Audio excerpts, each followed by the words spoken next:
Hey there, I'm Natalie. And I'm Max. And we're cruising Israel for ILTV. Max, do you like to travel? I love it. That's part of what makes this job so great. Each week, we're driving to a different city Outside in of Israel. Honestly, I haven't left Israel for over a year, but at some point I will, because there are a lot of countries that are nearby. Except there's still places that are far. Obviously, Europe is close, but there's still places like Asia and Australia and that are far away. Exactly. So how about we go to do the next best thing, and I'll take you to an all-Australian themed park. Do they have authentic Australian animals? Oh, yes. I've never seen in my real life a kangaroo or a koala. They have those? Cockadoo. I don't even know what a cockadoo is. How about I got we a go feeling find I'm out? about to find out. All right, let's do it.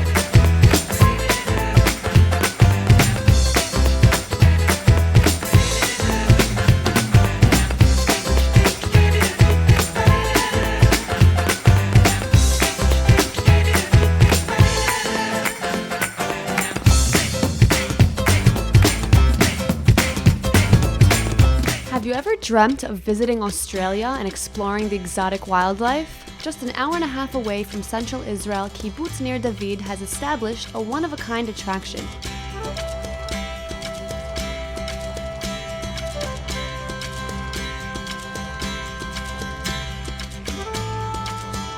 Kangaroos, koalas, emus, and cockadoos. These are all the animals that you can find in Australia right here in Israel, in Gangaroo Australian Park.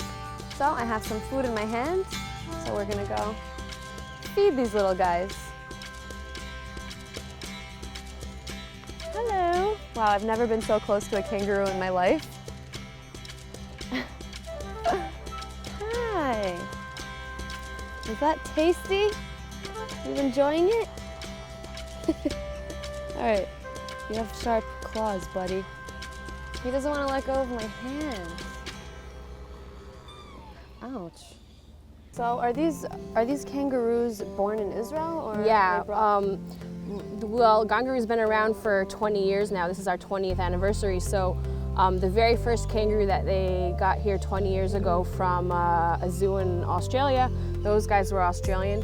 But since then, all of our kangaroo have been born here. We try to make exhibits also that where the animals are, there's wider open areas, the animals are free to roam. It's nice to go to a zoo and to be able to come up really close to the animals that you're able to get close to. We even came across a kangaroo with a young Joey in her pouch. With just a month of pregnancy, a kangaroo is born about the size of a pebble. Without an umbilical cord, the young Joey cannot continue to develop. Instead, they crawl inside the mother's pouch where they are nursed. What do they eat in the wild? They're grass eaters. They eat anything that grows. They also like to dig up tree roots. They eat those as well. So the climate between both countries, Israel and Australia, does it affect the kangaroos in any way when they first arrived? Well, this area of Israel, Emek HaMa'ayanot, is the climate and the flora and the fauna of this area is very, very, very similar to Australia. It's even a little bit better during the summer. So our kangaroo actually do very, very well here as far as the weather. A kangaroo's favorite hobby is to relax and lounge in the sun, like many humans I know. So where are we headed to next? Right now we're going to go see Milo, our male koala. He's currently the only koala in the entire Middle East. Wow, I've never seen a koala in person, so... Well, here he is, and he's even awake and he's eating now. They're like the exact opposite of the kangaroos. Kangaroos are the social animals that enjoy the contact with the visitors, and the koalas, because they're solitary, Milo doesn't really enjoy human contact. We leave him alone as much as possible. Koalas are one of the only mammals in the world that survive without water. Everything they need is in the eucalyptus leaves, a leaf particularly suitable to grow in Israel.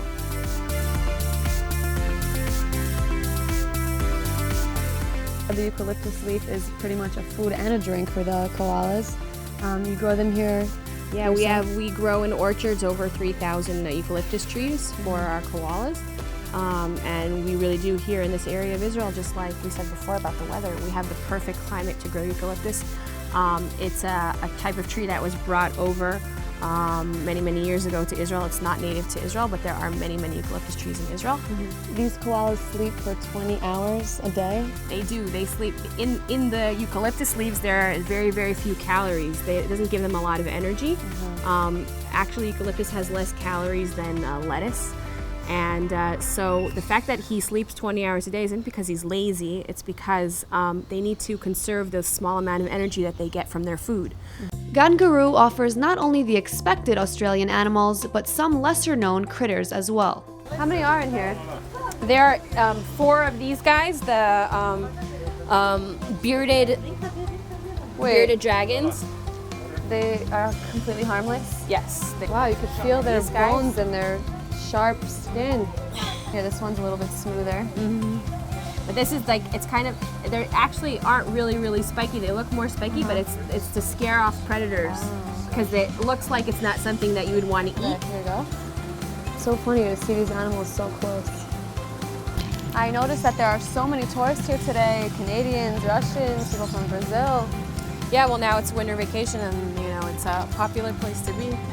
So now we're going to the birds. Gonna go feed the birds, the lorikeets. These tropical parrots had but one interest: food.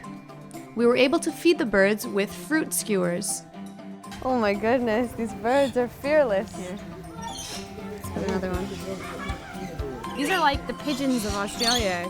Go around Australia, people put food out on their balconies and stuff, and they have the birds come. They have such beautiful wild parrots in Australia. These parrots were so fearless that one even decided to land on my head. Okay, wait. This is too much for me. I'm trying to stay calm, but it doesn't happen every day. So if you're asking yourself how such a bizarre idea came to life, Nadav has the story. Well, about 23 years ago, they wanted to start a small theme park about Winnie the Pooh. And starting with kangaroos, they went to Australia and started to learn how to bring kangaroos to Israel and how to raise them. And after a while, they decided to drop the idea and not to bring a bear and a tiger and concentrate on Australian animals. So after a while, they realized that the Australian animals have much more to offer than other animals. Adjacent to the Australian park is the serene Park Mayanot, the Valley of Springs. Max, do you know what the great thing about living in Israel is? Honestly, it's hard to say exactly because there's so many great things about living here. I do agree with you, but also not having to go through the harsh winters. Oh, I don't miss my snow scraper, that's for Exactly. sure. Although it does rain every now and then, we still get to enjoy some fun outdoor activities. That's true, and I'm assuming you've got something along those lines We're planned. about to go to Park Mayanot, which is pretty close to Gan Guru, Australian Park. So, Let's do it. let's go.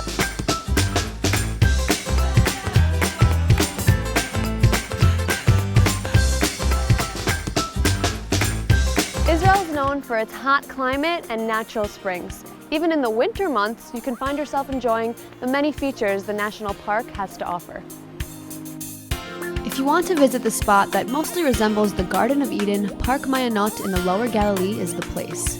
With beautiful green lush surroundings, Mount Gilboa attracts many locals and people from all around. We're now here in Israel's Park of Springs, where people are welcome to go hiking, have a picnic, and even dip into the natural springs. Yes. Okay, the Park of Springs, it's what you can call a green park.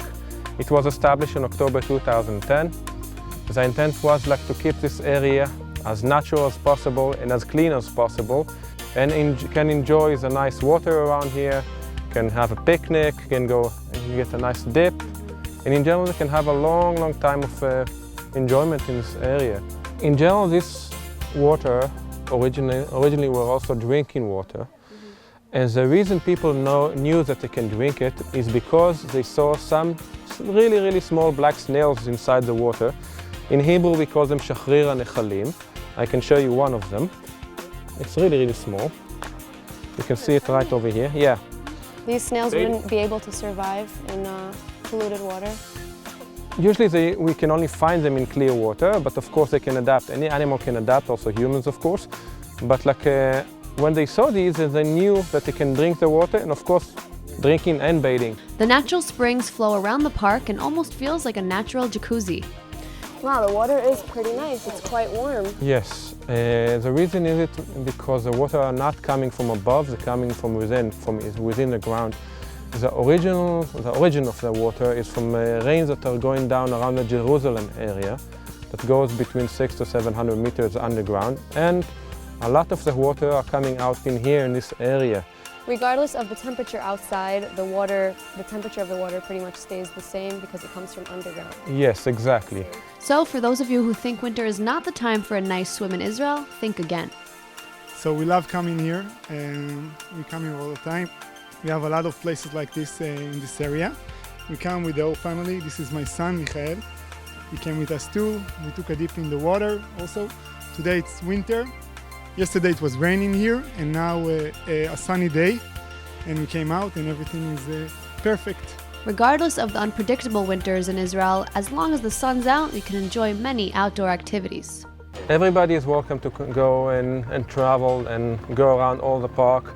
The only thing is that people are not allowed to drive here inside with their own vehicles anymore. Ever since we closed the park for regular vehicles in October 2010, and we kept it green, so it's really a lot nicer, a lot cleaner. People can go in, they're welcome, they can go in by foot, they can rent a vehicle, bring their own bicycles or rent bicycles, enjoy their time, and then just go home and tell everybody about this nice place that they've been. There's a lot of families here. We've seen a lot of children. Yes. And also I think over the past few years, people are becoming more and more aware of, recycling and keeping. Yes, we're trying also to encourage people to recycle. So we put, of course, in every place that we can, we put recycling places. Also important for the environment itself. There's a lot of animals that use this environment. So we don't want to hurt them by eating plastics and stuff like this. Over the years, the Israeli Health Ministry has been making steps towards becoming an environmental-friendly state. With the government encouraging Israelis to recycle, there's been an increasing amount of recyclable waste being separated by Israeli households each year. Israel has also become a world leader in recycling wastewater. They have been named the world's most efficient water user by reusing almost 70% of wastewater each year for agriculture. I noticed that there's a lot of different trails here at the park. Yes. Where are we now? There are many different routes in the park. Routes for biking, for the club cars, for walking. There are also some really nice places that you can go inside the water. One of the most nicest places that we have inside the park is a place that we have right behind us. It's called the wet route. It's really, really easy and nice. You go inside the water. It goes between about 4 to 12 inches deep, so it's quite easy. In the summertime, yes. Is it still a wet trail or does it dry up a little bit? It's still a wet trail. The water running all the time. All year long the water running. The depth of the water is still the same all year long. It's really easy. You don't need heavy boots or anything, just in the winter if you don't want to get wet, but in the summer you can go with sandals. It's time to get muddy? Yes. We're going to get a little muddy. Muddy. Let's go. So how deep is this trail? Well, the trail is quite shallow. It goes usually between 8 to 12 inches, maybe up to about a foot. That's the maximum depth of the water. Okay, you can see it quite clearly. Is it cold, the water? No, it's the same water. Wow, it's the same water as we warm. saw in other spring. They're coming from the same origin, they're just going around. Wow, this is a really beautiful trail. I've been living in this country for quite some time and I've been going hiking a lot and haven't seen anything like this. Yeah, it's also impressive because it was really handmade and also in a memory of someone, so this is making it even more impressive. Well, this route is in a memory of Tzvika Kaplan. He was killed in Gaza in 2014. Now, his friends and family heard that in the area they want to do something with this park. They wanted to do a nice route, and they said, we're going to lift it up. Now, the thing is about this area is that you can see there's a lot of vines, a lot of thorns. It's quite difficult to walk around here, and it took a lot of physical work to open this up. It took them a few months. All the children and the families came over. Now the wives and small children stayed in the fountain that we just been, in Ein Shokek, and they had some activities, and the men and the teenagers came in, cleaned everything up, put some gravels inside the water so we can walk safely and easier, of course. They had to carry it out by hands, bind it with ropes and just take it out, because you can't put anything in here. So that's why it took them so long, and that's why it's so impressive. They really created something beautiful. Yeah, out of nothing. Wow. Now so many people could enjoy it. Yes, ready? There you go. Here we are. People could definitely spend hours here. Yes, I've seen people enter around 8 o'clock, 9 o'clock when we open, and leave at 4 o'clock, 5 o'clock when we close. Wow. I think we should head back though. Okay. So it's already like 4 o'clock, it's gonna get dark soon. Yeah. So from dusk to dawn or until the park closes, you can enjoy many trails with the entire family. Hello. Max, look at all these mountains surrounding us. Aren't they beautiful? This really is a scenic and picturesque part of the country. And, Yeah. Mount Gilboa is known for all these beautiful, breathtaking views. How about we explore it a little bit? You mean more hiking? No, this time we can be on a four-wheel vehicle. It's been really rainy lately. I wonder what the We're gonna get muddy, situation will be but- like. Let's do it.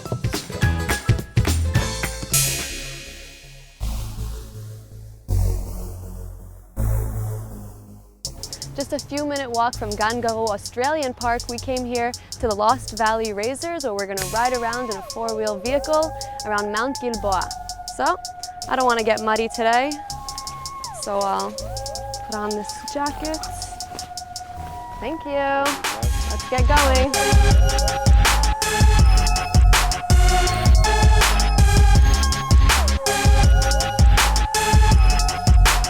There were magnificent views in all directions, and during springtime, the area is filled with wildflowers. The abundant flora made it a major attraction.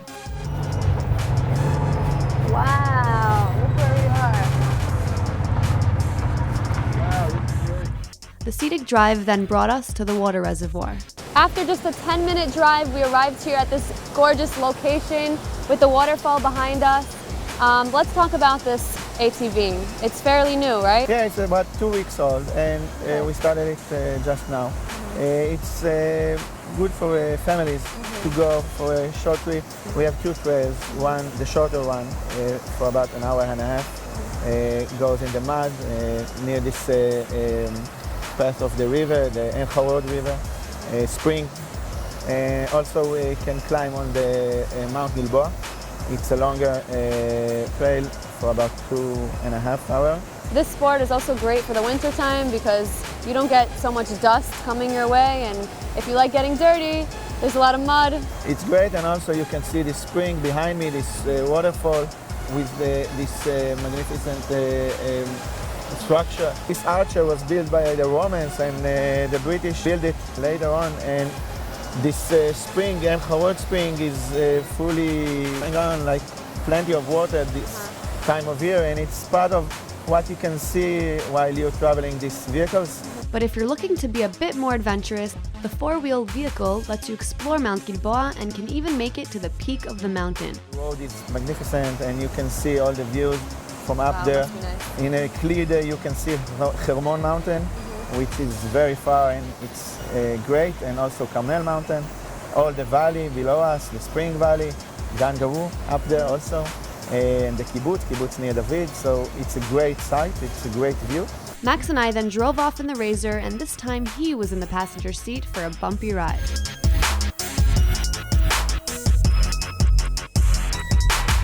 Splashing through puddles and getting hit by the mud all adds to the thrilling Jeep experience.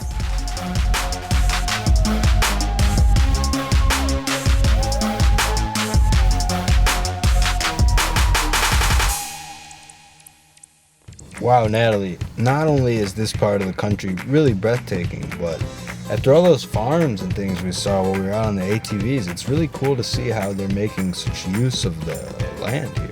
Yeah, well, just a minute away is Kibbutz Nir David, which is one of the most beautiful kibbutzim, and they actually established all these attractions that we've been to all day.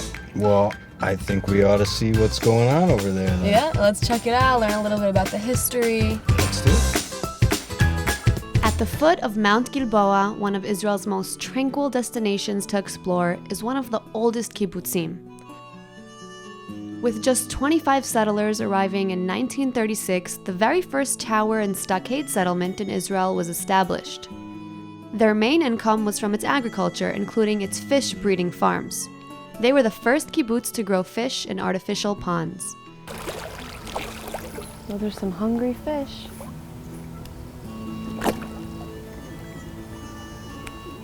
Today, the kibbutz consists of 650 members. They started growing fish. You can see the river behind me. It was a good start for them. And later on, the kibbutz headed to tourism. Today in the kibbutz, we have 41 cabins. People are coming for 2 nights, sometimes more. And this valley is full with springs, more than 50 springs. The biggest one called Sachne. Visitors that stay in the rustic wood cabins get a chance to experience the history, the beautiful nature, and the life on a kibbutz. The cabins are scattered around the kibbutz beside the river and overlooking the beautiful mountains.